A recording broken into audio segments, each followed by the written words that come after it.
Le bras de fer entre les juges et le président Trump concernant sa politique migratoire se poursuit. Cette fois, c'est à Honolulu qu'un juge fédéral a donné raison à l'État de Hawaï en estimant que le second décret anti-immigration du président américain comportait des preuves d'animosité religieuse.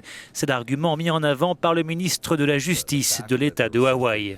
Le fait que le second décret soit volontairement plus neutre montre en réalité qu'ils essaient de masquer davantage ce qui s'apparente à de l'animosité religieuse.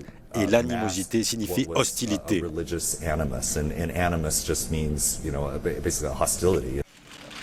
Par rapport à la première version du texte, ce nouveau décret signé par Donald Trump le 6 mars dernier a été expurgé de ses éléments les plus contestés.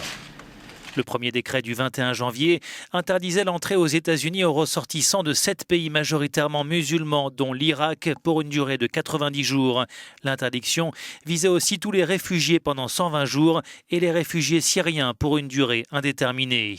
Le second décret ne concerne plus que 6 pays. L'Irak a été retiré de la liste, tout comme l'interdiction à durée indéterminée pour les réfugiés syriens. La décision du magistrat de Hawaï de bloquer le second décret migratoire du président Trump a aussitôt été saluée par le procureur général de l'État de Washington, qui était à l'origine de la suspension de la première version du décret. C'est exactement ce que nous voulons, c'est exactement ce que les défenseurs des droits des immigrés veulent, exactement ce que les plaignants dans le Maryland attendent, ce que mes collègues dans des États comme ceux de New York, Californie, Massachusetts, Oregon attendent. C'est une nouvelle fantastique. Au Maryland, un groupe d'associations d'aide aux réfugiés a mis en question l'argument sécuritaire invoqué par Donald Trump.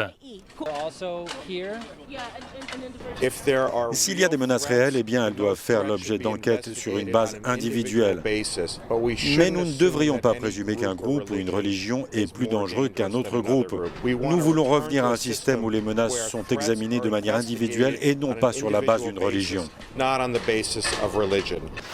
Donald Trump dénonce un abus de pouvoir sans précédent de la part des juges et promet d'aller jusqu'à la Cour suprême, la plus haute juridiction du pays, pour imposer la mesure phare de son début de mandat, répétant qu'il en allait de l'intérêt national. Mais le bras de fer s'annonce long et incertain pour le président américain.